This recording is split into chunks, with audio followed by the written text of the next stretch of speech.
Hey everyone, it's Blake. Welcome in to episode number 101 of our WWE 2022 Save and TEW 2020. This is SmackDown for February Week 3. Of course, No Way Out is the SmackDown branded pay-per-view for February. So, after this show, one away from getting to No Way Out. Raw still on the road to WrestleMania, and we've got a big edition of Raw coming up on the next show. As we said, already lined up two big matches for that one, a WWE Championship match and a match that could decide who's in the WWE Championship match at WrestleMania. So a lot of fun stuff here on the road to WrestleMania for both brands.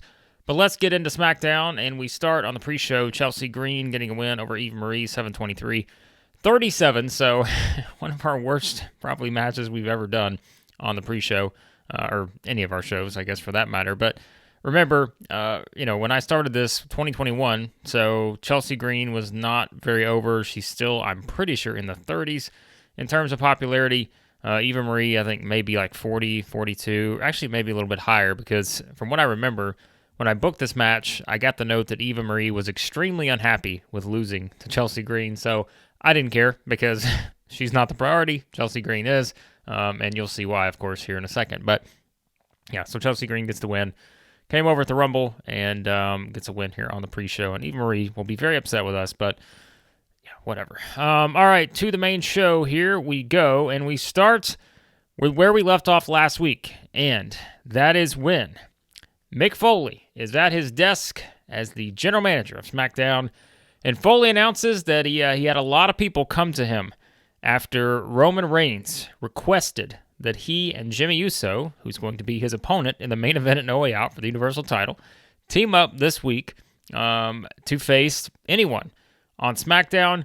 Foley said he had a lot of people come to him, but he said specifically Drew McIntyre was one of the first people who requested that he and Damian Priest go up against Roman Reigns and Jimmy Uso. So Foley says he is granted that they will be the opponents tonight in the main event. So it's going to be Roman Reigns and Jimmy Uso against Drew McIntyre and Damian Priest. So McIntyre coming in and requesting that he and Priest take aim at Roman Reigns and Jimmy here. So an interesting development here. 85 for this one. So that's your announcement. We have our main event set. Roman and Jimmy want to team up. They're going to against Drew and Damian Priest. So 85 here for this one. And then we get into the matches, and we start with the SmackDown debut of Deonna Purrazzo. Again, keep in mind, popularity important. Deonna, not that popular in terms of her rating, coming from Impact, and, we signed her, we brought her in at the Rumble, just like we did with Chelsea Green. And so she gets the win over Natalya here, though, 6:57.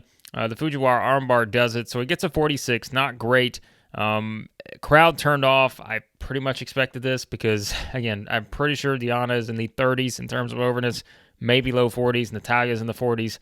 So we've grown in popularity. We used to not get that, for people that were maybe at that level, but now, because we've grown a bit, our popularity's kind of gone up. They're kind of at that threshold where the crowd's going to get turned off by having this kind of match. But how else do we build these people up? We have to do it. And so Deonna gets the win here, and we'll take the hit on some of these for now until she kind of gets to that level that we need her to be at. So, Deonna gets the win, and we're not done with her just yet either. She'll have something coming up here shortly. But a nice, convincing win to start things off in her SmackDown debut. All right, and then backstage, we get to Lita, who is by her lonesome. Why? Because if you remember the last edition of SmackDown, Trish Stratus injured a ruptured spleen. She is out for a couple months. That was the timeline. So that completely throws off some of our plans that we had for both No Way Out and WrestleMania. Don't worry, I've already reshuffled some things, but I'm not thrilled about it because the original plan I liked a lot better. So you'll probably hear my disappointment a little bit once we get to what actually happens. But yes, this is not exactly the direction we were going to go. But meanwhile, it is our tag team champions, Sonya Deville and Shayna Baszler, the dominant champs, and their partner, Mandy Rose. They taunt Lita because, again, Lita is by herself. Sonya and Shayna just basically saying, you were going to get a championship match, but now you don't have a partner. And that's when sort of, Sonya and Shayna just continue to taunt Lita and say, but if you want to find a partner, we'll still meet you in the ring at No Way Out, and we'll give you a shot at these tag team championships. And your little friend Trish can watch laid up, in her bed with her injury. And so, again, just sort of your heel tactics taunting here. But the development is that Sonya and Shayna will still give Lita a shot at the tag team championships, but we don't know who her partner is going to be. So they taunt her, and so the champ's pretty much as confident as ever now, knowing that there's no Trish as she's out of the picture for the moment. So will Lita be able to find a partner? Who will it be if she does? We will wait and see. 64 for this one. So the champs and Mandy Rose walk away, and here comes Deonna Purrazzo and Chelsea Green. Now they take their turn at Lita. And it is Deonna walking up and just telling Lita, don't worry, tell your friend Trish that I'll be waiting on her too. Now, why did she say that? If you go back to the Royal Rumble, we specifically set up the spot where Deonna came in, was sort of teasing, hitting someone else, but then she just walloped Trish and eliminated her from the Rumble. So Deonna basically saying to tell Lita, to tell Trish that she'll be waiting on her as well. But, in the meantime, she and Chelsea are, perhaps also kind of going the taunting route here of Lita. So Lita kind of in a precarious spot as she just had those three, kind of taunting her and making it clear that she's kind of by herself. Deonna and Chelsea sort of doing the same here. So Lita in a very interesting position here moving forward. So we'll see what happens. But Deonna taking aim, as at Trish for when perhaps she returns from injury. 56 for this segment. All right, and then we get a backstage segment here, and it is The Miz who is arriving, and he has arrived on crutches. And he's with Maurice helping him in with his bags, and here comes Sami Zayn. And Sami is just sort of taken aback here. He's like, Miz, what happened? What's going on? And, you've kind of got Maurice here just kind of trying to brush Sami off. Miz is not happy, you can tell. And that's when Maurice just kind of, Miz doesn't want to speak to Sami just yet. But Maurice just says, he hurt his leg last week in the match with Big E. And, now he's on crutches. And Maurice just sort of making it as though it's Sami's fault. And Sami's just like, oh my goodness, Miz, I'm so sorry. Like, I was out there, I had your back, there was nothing I could do. And so Sami's just going on. And then, yet again, they just sort of slide past Sami here and continue walking on. And Sami's just trying to get his friend back, his best friend. But Miz still not having it with Sami Zayn. So, yes, that is kind of your continued development here. More to come on this one, as Sami's going to be in action tonight, as he's going to team with the Lucha Bros in six-man tag action. So we got the champions tag team there, our United States champion teams with our undisputed tag team champions. But more to come with this development with these three. So 70 overall for this one. All right, and then in our qualifier for the final spot in our four-way tag team elimination match at No Way Out for those championships that the Lucha Brothers hold, it is the Viking Raiders getting the win over Baron Corbin and Apollo Crews in 8-17. Eric pins Baron Corbin with the Viking experience, 64 overall for this one. So the Viking Raiders advance, and we officially have our four teams now. It'll be the Lucha Bros, Drew McIntyre and Damian Priest, Bray Wyatt and Aleister Black, and the Viking Raiders. So a pretty good group of teams, if I do say so myself. The Viking Raiders have been off and on, as we talked about. Now, some of you are going to remember something. I'm pretty sure the last edition of SmackDown it was. I don't remember if we booked it for the last one or the one before. But Baron Corbin and Apollo Crews beat the Viking Raiders on the pre-show, if you remember. That will play into something moving forward as they lose here and they don't get the spot in the tag team championship match. So just keep that in mind. There's a reason we did that. There are a couple reasons we did it, but it won't fully play out for a little while. So just keep that in the back of your mind moving forward, as it is the Viking Raiders who will advance, and they will now get shot at tag team gold here. And they haven't gotten shot at those in a long time, if you remember. It's been quite a while for the Viking Raiders, but they'll have their opportunity at No Way Out in the four-way tag match. So 64 for this one. All right, and then Kofi Kingston, who does not do well without a script, apparently. Kofi sometimes been okay with that, but I do think he's probably someone we should have scripted. But I think now that I remember when I booked it, Foley didn't want to be scripted, so you can't just script one of them. You have to script either all or none to kind of keep everybody on the same page. So we didn't, script it. Xavier did a good job here, but so 70 for this one. It is Mick Foley telling Kofi Kingston and Xavier Woods that Brock Lesnar has been barred from the arena tonight. Foley's just saying, look, I've had enough over these past couple weeks. I've seen the chaos and the damage. These guys throwing each other into cars and onto cars, and Lesnar coming here last week trying to cause all kinds of chaos. He's been barred from the arena tonight. I cannot let him in. And so he's just saying, Kofi, I just want to let you know it's okay. And then Kofi's like, I appreciate that, Mick, but you do remember we kind of hyped up. I've got an announcement to make here in just a little bit. And he just said, so I just want to keep that in mind. I know you're telling me he's not here, but I've got an announcement I need to make here in just a little while. And so Foley's like, you go right ahead. Then Kofi and Xavier walk off, and Xavier's like, well, come on, man, you still haven't let me in. What are you going to say? And Kofi's just like, don't worry, I'll take care of it. So Kofi not really wanting to tell even Xavier Woods what he has in mind here for this announcement, but we'll see what it is perhaps here in just a bit. 70 for this segment. And then, anytime we get a Reigns Uso or Jimmy segment below 85, come on. I like to see the blue here, not the green. We go to the table, where it is Roman Reigns at the head of the table, of course, and he is there, and Jimmy is there with him, and you can tell Jimmy's just still doesn't really know what to do here, but Reigns just says, Jimmy, Drew McIntyre, Damian Priest, I've seen both of these guys. I've beaten both of them before. I'm not worried about these two, and I know you've heard all about everybody saying that I don't have your back. I'm just trying to pull one over on you, and that I'm going to eventually just destroy you. That's not true, he said. Just like I told you last week, we are blood. We are the bloodline. We're family. And Reigns just continued to push that he's going to have his back. He's going to have Jimmy's back. He said, look, I'm just giving you your opportunity at No Way Out for the championship, and you've taken that opportunity. You've made it clear that you want to get in the ring and fight for the Universal Championship, and so I'm going to have your back tonight in that tag team match against McIntyre and Priest. But as Reigns goes to continue, Jimmy's phone rings, and it just continues to ring. Jimmy just sort of looks down and not going to answer the phone in the Tribal Chief's presence. But Roman Reigns just continues to sort of look at the phone. And he just says, answer it, Jimmy. Go ahead, just answer the phone. And Jimmy's like, no, I'm good. I'll call him back. And Roman's like, no, Jimmy, answer the phone. And Jimmy's just like, I'm good. Like, I will call them back. It's fine. It's okay. And then Roman just starts to get a little angry here. And he said, step out in the hallway and answer the phone. So Jimmy walks out. Roman's gotten a little angry here.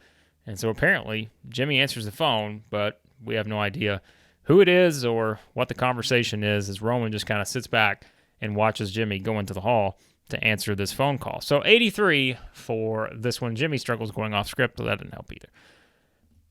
All right, Samoa Joe, who has put his career on the line in every match now, has been said in the comments, this was great. I alluded to this being like a storyline, somewhat similar to what Mickie James has done in Impact, where she was like it's called The Last Rodeo. Well, Ben said it's The Last Jodeo, and I think that's tremendous. So we might have to go with this. We might have to get, maybe Sami can get some t-shirts made or some buttons made with that he can hand to Samoa Joe. But so match one of The Last Jodeo here. Samoa Joe gets the win over Elias, 5:04. I didn't really want it to go this short, but time-wise, we had a lot of segments to get in, and this was just the nature where this one kind of got cut a little bit minutes-wise. But Samoa Joe coming out with a vengeance here. Coquina Clutch does it, gets the win over Elias. Essentially just makes Elias go out here. So it gets a 64. Joe gets the win, but a little bit of development after the match because Samoa Joe poor when improvising dialogue. Oh, I hate when we get these notes sometimes because, no, he's not. He's not. Let's be honest here. He's really not poor when improvising his dialogue. So after the match, Elias comes to after basically being out from the Coquina Clutch, and Otis is there with him, and Elias grabs the mic, and he tells Joe that Otis is going to be the one that ends his career, and he's going to do it next week here on SmackDown. So we get a little bit of storyline development with Elias and Otis. I said, I didn't really have anything planned for them. I can't say I don't have anything, but it's just not anything significant at the moment. But who's to say I won't change my mind and find something for these guys to do. But in all honesty, not just with Elias and Otis, but the road to WrestleMania has been penciled in for so long now of where I'm going. like some of these guys are just sort of waiting for the next season, if you will. Like once we get to WrestleMania, like that's the season finale essentially. And then we sort of start onto a new course after WrestleMania. And there, as you'll see, there will be some differences once we do that. But yeah, so Elias and Otis just kind of been a product of a lot of other stuff going on around them. But hey, perhaps Otis will end Samoa Joe's career next week on SmackDown. Place your bets now. Will it happen? Will it be Otis that ends Samoa Joe's career? 55 for this one. All right. And here comes Kofi Kingston and Xavier Woods. And Kofi gets into the ring, and he says, I felt everything that Brock Lesnar did to me at the Royal Rumble. If we recall, Lesnar just destroyed Kofi at the Rumble. That led to the sequence with Big E coming out, eliminating Lesnar. Then the brawl begins where Lesnar essentially gets Big E eliminated. And so everything kind of took off from there. But Kofi says, I felt it all. And he said, but you know what? That's not the first time I felt that from Brock Lesnar. He said, I felt it 3 years ago too.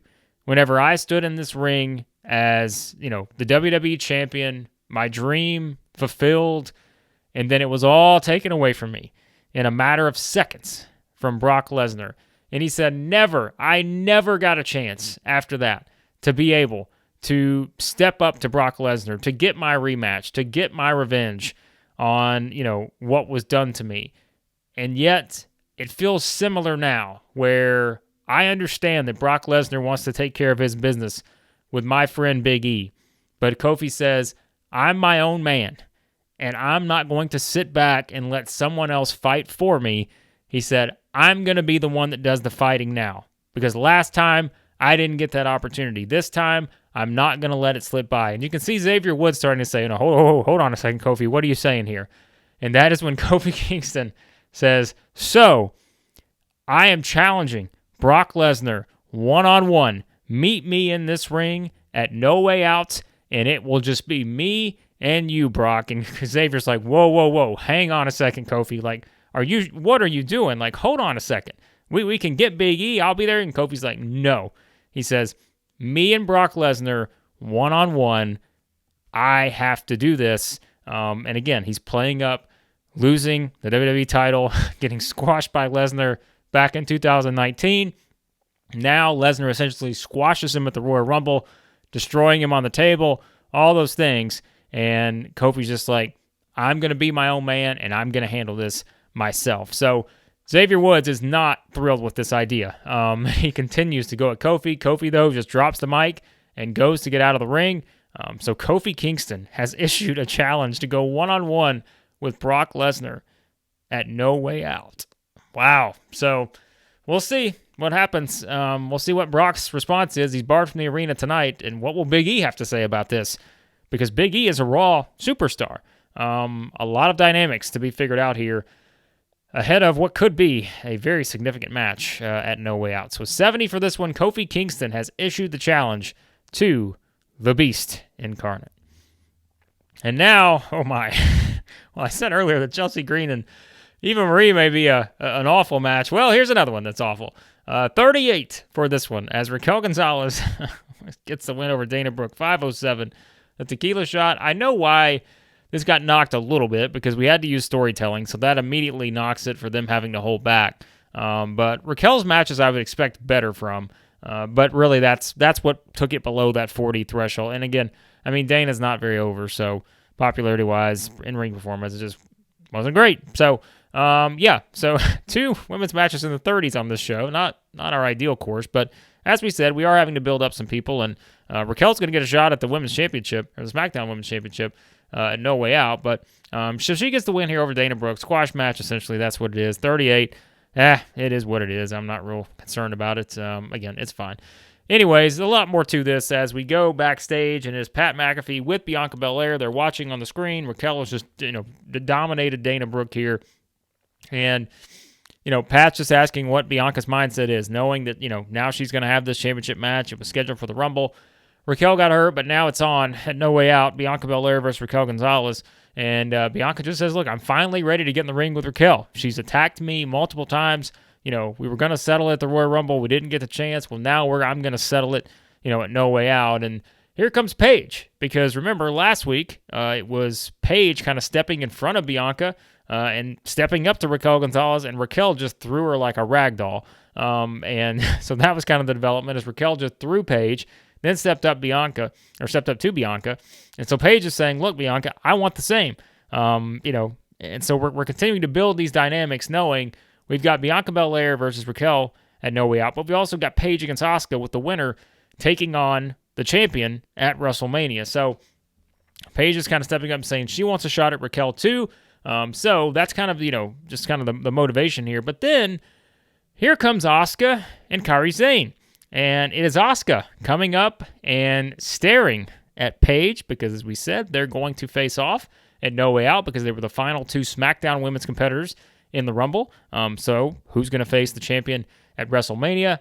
The winner of that match will do that. And so Asuka comes up and sort of stares at Paige, then looks at Bianca's title, then turns back to Paige and says, "You're not ready for Asuka." And then she slowly turns to Bianca and says, "You're not ready for Asuka either." And then Asuka just sort of, gives sort of that evil smile and grin and just walks off as Kairi Sane follows her. So there's your setup, and we'll talk about Bianca and Paige here in just a second. But Asuka also making it clear that she's in the mix here when we talk about the SmackDown Women's Championship. So 73 for this segment. Good stuff here. All right, and then it's Mick Foley, who, so Maurice performs poorly here. That's not ideal, but oh well. Foley walks up and he sees, The Miz limping around, and Sami has somehow made his way back into the picture.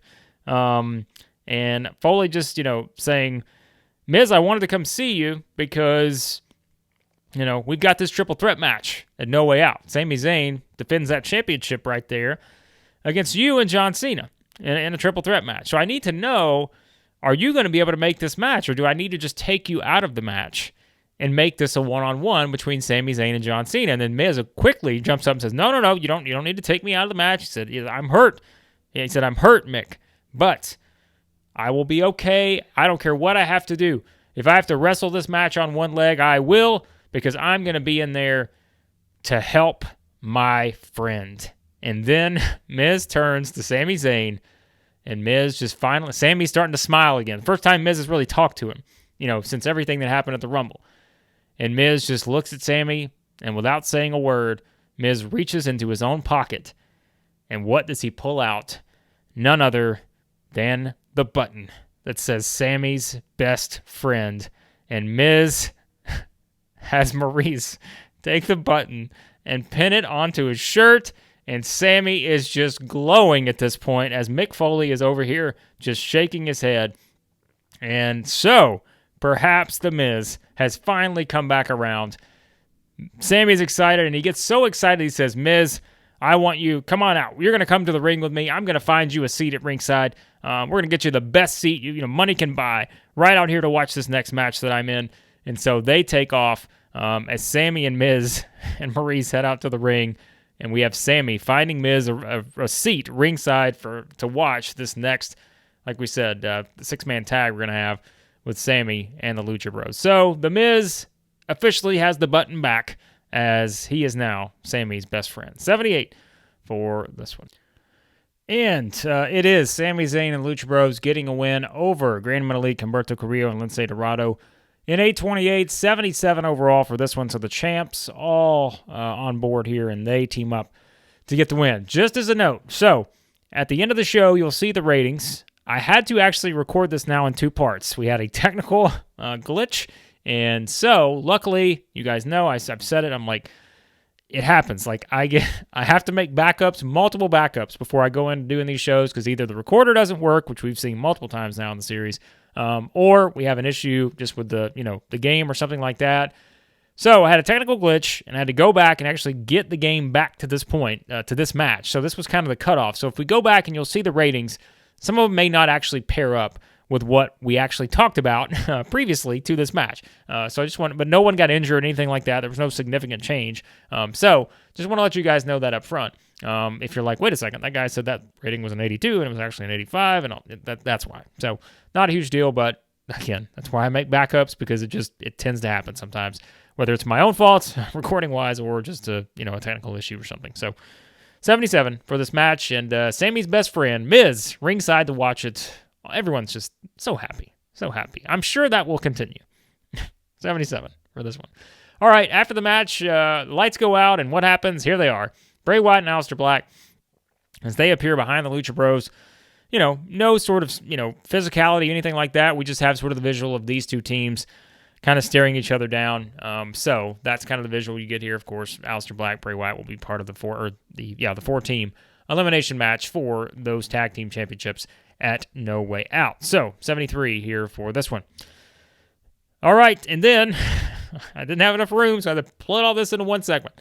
We're basically hyping up SmackDown for next week, and as you can see, we got a lot coming up next week. John Cena will be in action ahead of the Triple Threat match for the United States Championship at No Way Out. Gunther will be in action as well. Women's tag team match. We kind of teased it a little bit earlier. Bianca Belair and Paige are going to team up to take on Alexa Bliss and Raquel Gonzalez. So that will take place before we have the big No Way Out matches involving 3 of the 4 there. And we've also got Charlotte Flair going one-on-one against Dakota Kai. So a lot in store for next week today. If you thought we were just going to have a boring go-home edition of SmackDown, that will not be the case. We got a lot to get to on next week's show. So 67 for this segment. All right, now we get ready for the main events. And it's Pat McAfee talking with Drew McIntyre and Damian Priest. And Pat just says, look, Drew, you guys have a big opportunity. And he's like, I want to know, you were the one that went and suggested this match. Why? How come? And Drew's just like, Pat, Roman Reigns and I have had our history. I came close to beating him a couple of years ago. And now, I feel like I should be getting a shot at the Universal Championship. I was one of the final 4 in the Royal Rumble. And I feel like I deserve my chance. So if I go out there and pin Roman Reigns tonight, I'm going to get my opportunity at that Universal Championship. And so that's kind of just what Drew's saying. But at the same time, Damian and I also get to prepare for our championship match at No Way Out. So it's a nice warm-up for us. We get a little more experience as a tag team and all of that. So and then Pat just kind of turns to Damian and says, Damian, what do you think about that? And Damian just says, I couldn't have said it better myself. So that is kind of what we have as the setup here. Drew, perhaps wanting a chance to pin Roman Reigns to become the Universal Champion, get a shot at the Universal Championship. That's what Drew's aiming for, so we'll see what happens here. 78 in this one. So it is our main event, Drew McIntyre and Damian Priest taking on Roman Reigns and Jimmy Uso. All right, and of course we're not going to have a straight-up deal here. We got to have a little angle action to give you the finish. So the finish builds to Roman Reigns, getting ready to go for a spear on Drew McIntyre. But what happens, and what has been a common theme, Damian Priest steps in front, and he's the one that saves McIntyre and takes the spear. And so Priest takes the spear. He's down and out on the outside now. So Priest taken out of the equation, but that allows Drew McIntyre to reverse the momentum, and he nearly pins Roman Reigns, gets a 2.5. So he's hit 1 Claymore on Roman Reigns, but now he goes for another in an 82 here. However, as Drew goes for the second Claymore, Roman Reigns grabs Jimmy Uso, and he pulls Jimmy in front of him. And so Claymore right to Jimmy. Reigns rolls out of the ring to avoid, again, taking the hit from McIntyre. And that allows Drew McIntyre to pin Jimmy Uso in our main event. So an 82, pretty good main event here, which I would expect between these 4 guys. It's Drew McIntyre and Damian Priest building some momentum here, defeating Roman Reigns and Jimmy Uso in 14:54. Drew with the Claymore on Jimmy to get the win. Roman with a 90 in-ring performance. Drew with an 85. So Drew almost pinned the champion. Didn't get a chance, but he did pin Jimmy Uso instead. And so after the match, we've kind of got the regrouping here. Drew helping Damian Priest get up, and Jimmy's down, and he starts to get up. And what happens? Roman comes over to sort of try to maybe help Jimmy up, and now we see for the first time Jimmy sort of break here as Jimmy just shoves Roman Reigns away from him, and the crowd is just oohing and aahing like, uh-oh, what just happened? So Jimmy shoves Roman Reigns away from him. Jimmy's frustrated. We can see the anger. We start to see Roman's face turn to anger. What is Roman going to do here? But then it completely changes where Roman just kind of settles down. He walks over to Jimmy Uso, gets in his face, and then Roman gets over and just whispers something into Jimmy's ear, and Jimmy's anger also changes, and he sort of goes back to even keel here. You can tell Jimmy's still frustrated. The tension is there, but he accepts whatever Roman Reigns has said. We have no idea what Roman has just said to him, and the two leave the ring together as they have lost here in the main events on the road to No Way Out. So 91 to finish things off with this segment, and that is how we go off the air. Oh boy, the tension continues as we head to that main event at No Way Out. 84 for this one. Like I said, I don't remember what I said on the ratings earlier, but they probably changed a little bit just based on having to kind of have the technical issue to redo halfway through. So we get an 84, though. Nice one. Let's see what we get to before we wrap up. All right, so that was SmackDown. Awesome show. Fantastic reviews. I guess not a lot there. Let's get to the mail. Dragon Lee injured. He's on our short list. Severe concussion. That's not good. So I assume, okay, so he's in New Japan, ROH, PWG, the Crash. So not ideal for Dragon Lee there to have a severe concussion. Drug test fees, SmackDown figures 5.80, pretty high rating there. Daniel Bryan loaned to NXT UK. I'm not going to tell, there was something I was going to say, but I think I'm going to hold off till after WrestleMania to tell you about something interesting with NXT UK. But I'm going to hold off till then. Daniel Bryan, our WWE champion, loaned to NXT UK. Please don't lose the championship in NXT UK or get injured. That's all I ask for. If he doesn't do either of those things, I don't care what he does. So, yeah, hopefully neither of those two happen and is loaned to NXT UK. So there you go. That was SmackDown. Be sure to like, share, subscribe, all that good stuff. And again, we got a lot of other stuff on the channel, Exploring the Seaverse. Check that out. I put out a vote for you guys to have on what you'd like to see more of, if other series. It sounds like you guys would be interested in some Invasion, WWF Invasion, perhaps save, a Ruthless Aggression one, something in the early 2000s, or somewhere in the 2000s. That was one of the popular votes. So was bringing back WCW 1998 and AEW 2022. So I will continue to be hard at work at those. I've actually booked both of those. I've just got to get them recorded on the follow-up episode to our previous episode. I've just got to. You guys know I am. Like, I'm a little too much of a perfectionist sometimes, and I'm going back and, like, watching those series to make sure all my storylines are exactly what I wanted them to be. But, like, we took such a long break that it's kind of hard to pick up that momentum and remember every little thing that I had planned. So I'm having to go back and really try to refresh my memory on some of those. So, but yeah, we'll get there. And so I do appreciate your feedback, and at least that lets me know what you guys are most interested in. So we'll continue to experiment with some things and try out some new saves and all that other stuff, but keep these going as well. So appreciate you guys as always. And on the next episode of our WWE 2022 save, it will be Raw for February Week 4 with two big matches as Daniel Bryan defends the WWE Championship against Montez Ford and Edge goes one-on-one with AJ Styles.